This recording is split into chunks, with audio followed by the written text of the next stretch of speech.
monthly as well. I'm really honored to do this for you guys monthly to help you navigate, help me too. Today we are going to do the August 2024. This month is honestly not as chaotic as last month, but it is still one of the most intense months of 2024. July and August being one of the most intense months. But I'm going to say July was probably like at 9, August is like a 7. So not too bad, but still pretty intense. And we'll just get right into it. And by the way, my name is Devin. I'm a tarot reader here at Bliss. I'm also the astrologer here. So I do these monthly little readings where I kind of give you a week by week play by the energies of the planets and how to best work with them. Now, I go over these concepts because I understand if you're not into astrology, it's like a different language, and I want it to make sense to you. So I'm going to be using these two words a lot during this presentation, and I'm just going to kind of go through what they mean so it doesn't sound like I'm speaking gibberish. Now, a transit, this is two planets interacting. We don't know how they're interacting, but they are interacting. Moon, transit, Venus. We don't know if they're friendly or they're fighting, but we know that they're interacting. So when I say transit, that is what I'm referring to, and other astrologers will always refer to that too. So if you see somebody on video, if you see something on YouTube or TikTok and hear transit, you can kind of, oh, okay, I know what they mean by that. Now, aspects, this is getting specific of what the transit is. So this is showing the angles that the planets form. Since a natal chart is 12 houses, all the planets get angled in certain ways. So the aspects are through a angle. It's actually math, which is interesting because I don't like math, but I guess I do because I do this. That is what you're going to hear me talk about. Now, I actually did put the degrees this time because I feel like this is important to know as well. There's different types of aspects. So the challenging aspects are going to be square, opposition, and a conjunction or conjunct. Now, a square is a 90-degree angle. This is the most challenging aspect. This creates tension, but it also creates change. Now, if you have in your own chart specific planets that square each other, it doesn't mean that you're just gonna have conflict for the rest of your life, but these could be parts of you that in order to heal and in order to get control of them, you have to kind of confront them and go through challenges to get comfortable in that energy. Now, an opposition is exactly what it sounds like. It's when two planets are completely opposite from one another. So they sit in two different sister signs. For example, Leo is opposite Aquarius. So that is the full and new moon we're doing this month. And that is a 180-degree right.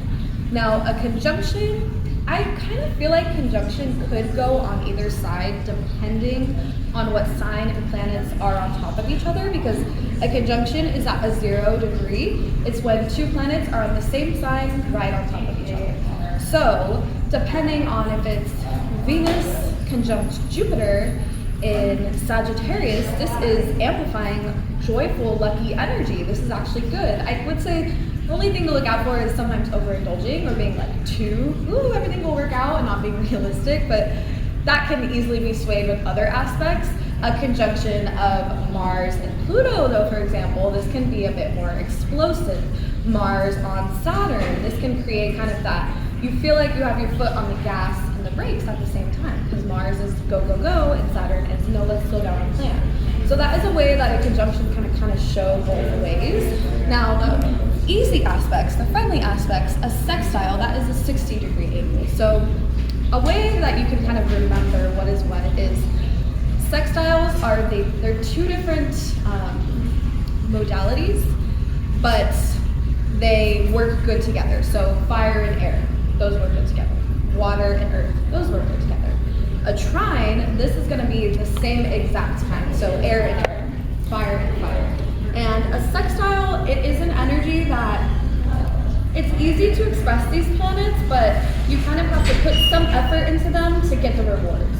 So if you're not really paying attention to the energy, you may not get as much out of it, versus you consciously are like, oh, I have Venus, I have Mercury, sextile moon, so I'm pretty good at expressing my feelings, but I may not do it often, so don't really work on it. For example, a trine though, this is just, it naturally comes to you. You don't really have to pay attention to it. It just naturally flows through you, this energy. So these are what I'm going to be describing how the planets are working together this month. And hopefully when you leave here, or I'm sure the people that have come every month by now understand and now listen and know what it says, but even first timers, when you leave, you can kind of make sense when you hear other astrologers talk about these things.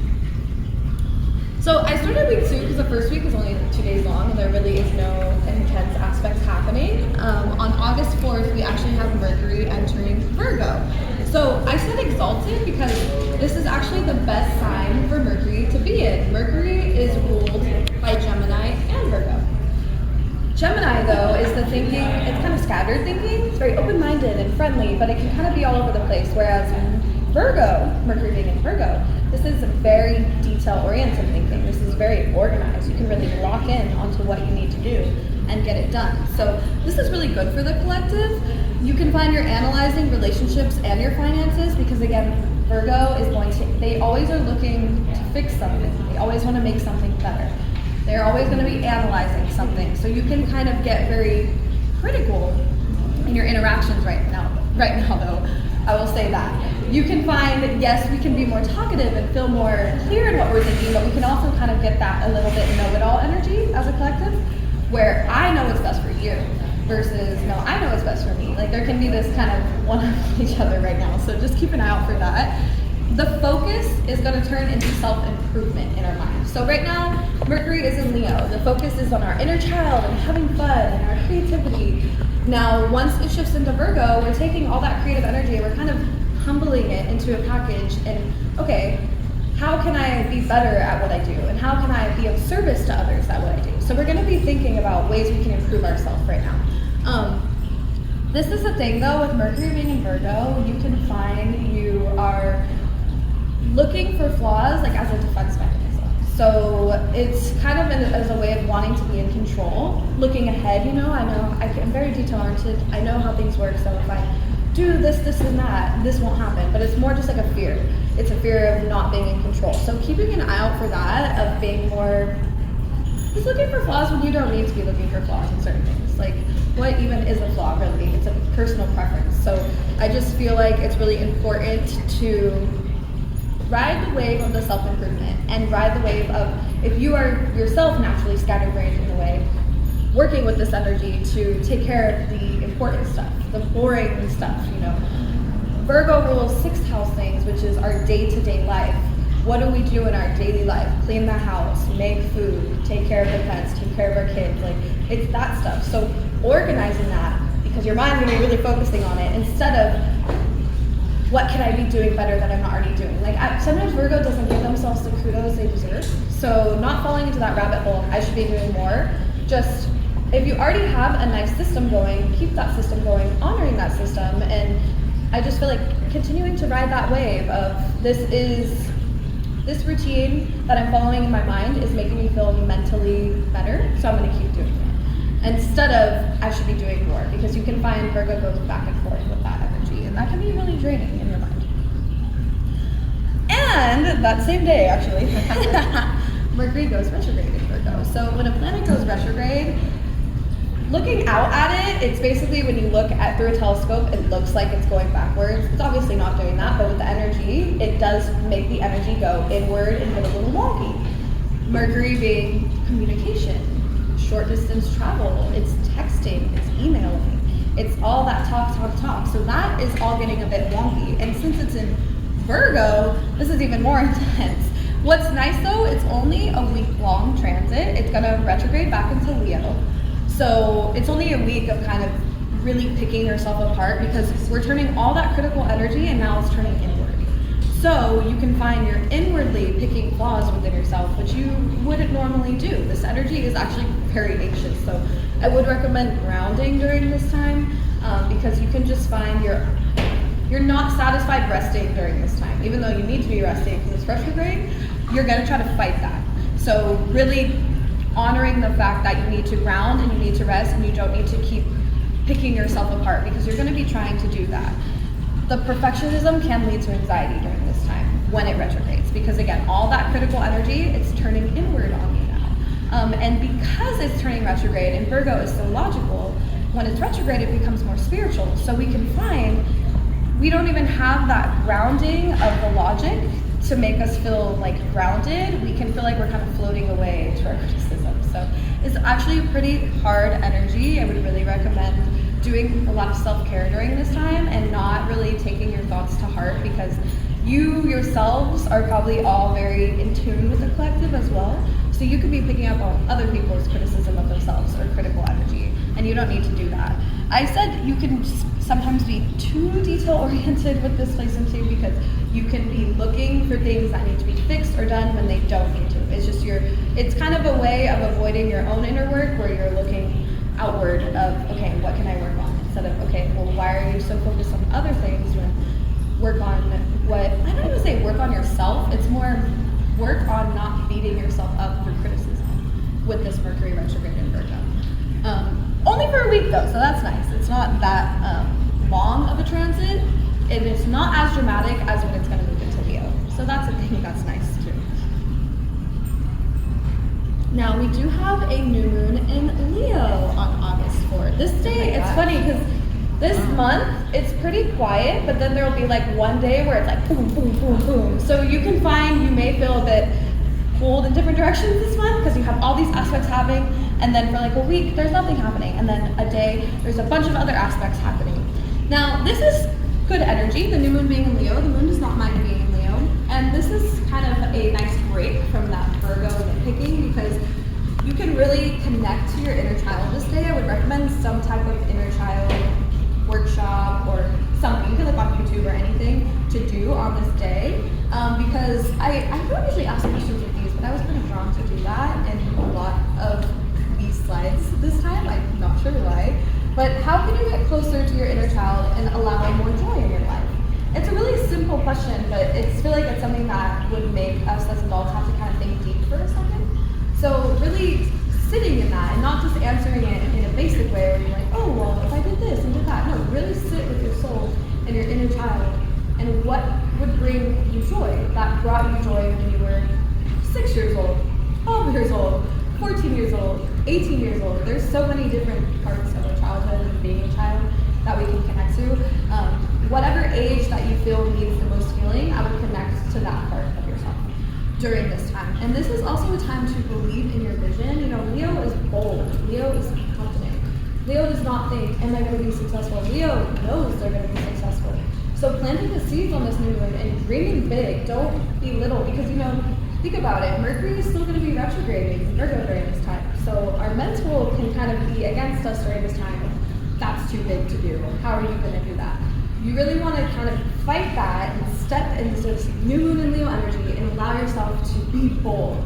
Even like if you hearing about it, hearing yourself say it out loud, you giggle and be like, oh my God, I'm thinking this is not possible. That's not true. This is a really new moon, good new moon to express that. Does that make sense? No, I'm saying I have Virgo sun and Leo. Oh, so this is.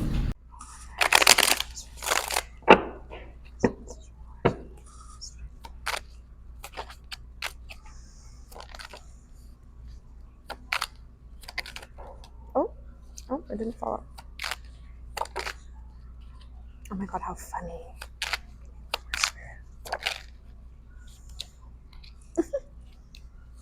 Wow, okay. I feel like I've said this the whole time, but this is just confirming. Six of Pentacles is about balance. It's about finding balance within yourself. It could also be a balance of give and take, a balance financially. So I'm spending and I'm also saving, not just saving and not spending or spending and not saving. I like it too because this is a woman like on her own. It always reminds me of a Disney princess. Like she's just in the forest with all these birds around her and this basket of fruit. So it's like your fruit will come in during this time if you keep this balance though. Like don't feel like if you push and do more, it's gonna come quicker. It's not. You're just gonna feel out of balance. So allowing this, the number one thing is prioritizing balance. And also with this Ace of Swords, which is so funny because I kept saying this month is confusing. This is the opposite of confusion. This is having mental clarity. So everyone in this group, by the end of the month, I feel will have some sort of mental clarity and more confidence in expressing whom they are, what they like.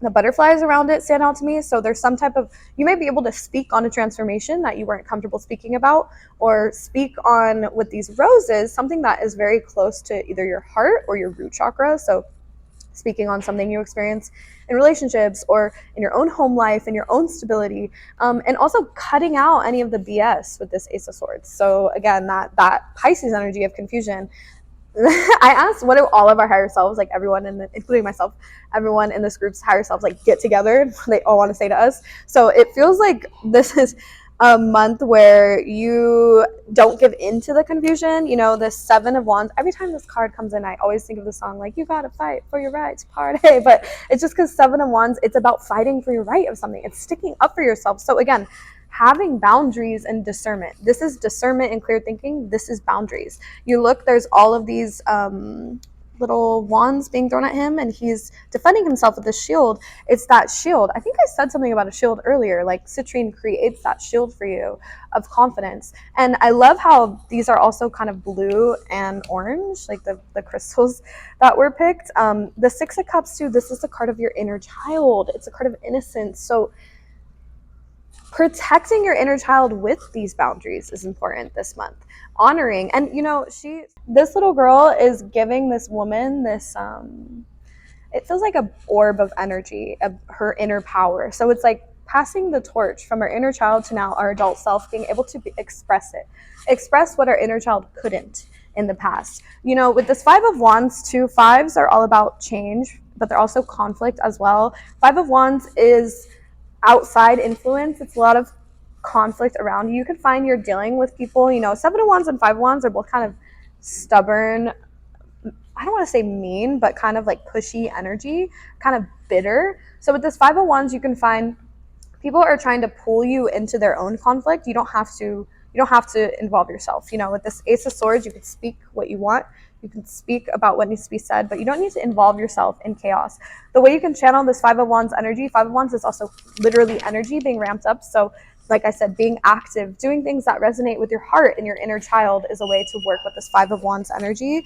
Because with this Eight of Swords at the bottom, the Eight of Swords is about being stuck in negative thought loops, but if you look, she's tied up, but she's not tied up super hard. So she can get out if she wanted. She's just staying there. We don't want to stay in this energy. That's like the opposite of this. It feels like this might be the struggle everyone here has a bit, but it feels like it's like in the background. And it's something with this Ace of Swords we'll be able to cut through by the end. If you stay balanced, if you have discernment, if you speak up, not speak down, if you allow yourself joy and to have fun with your inner child while also not getting involved with other people's chaos, not feeling like knowing when to speak and when to not, I think is important for this group during the next month.